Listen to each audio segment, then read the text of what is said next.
When we left our story last time, the angel of the death had passed over the houses of the Egyptians, and all the firstborn were dead. The Egyptians told the Israelites to leave quickly. They gathered up their women, children, and supplies and headed towards the desert. The day after the Egyptians sent the Israelites away, they woke up to a frightening reality. All their slave labor was gone.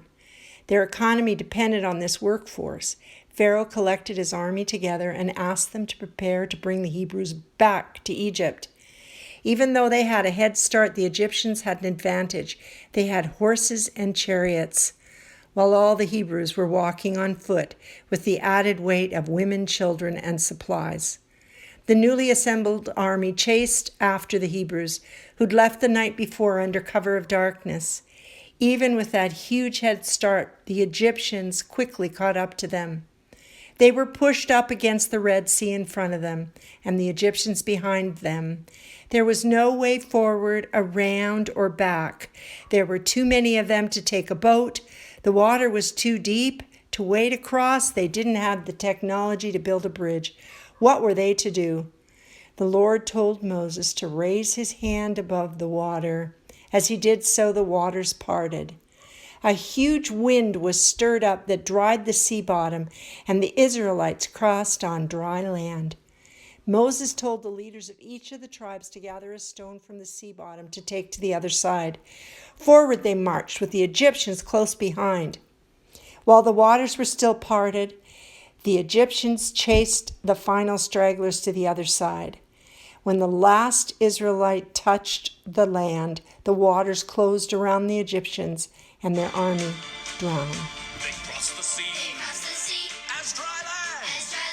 They gave God a great big hand. Pharaoh's army gave them chase and was buried under the waves.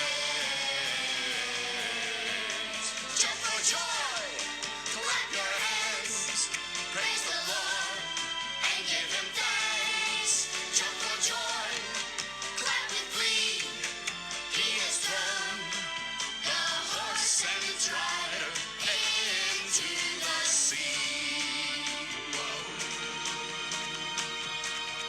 They gave God thanks. They gave God praise. 'Cause he saved them on that day. Moses prayed on his knees. Miriam played her tambourine.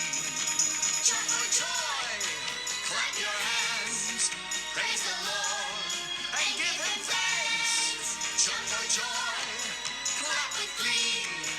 He has thrown the horse and It would be 40 years before they could enter the promised land. During that time, all the Israelites over the age of 20 would die in the wilderness. The people would be tested by God. Laws and ordinances would be passed down, and the nation would be established.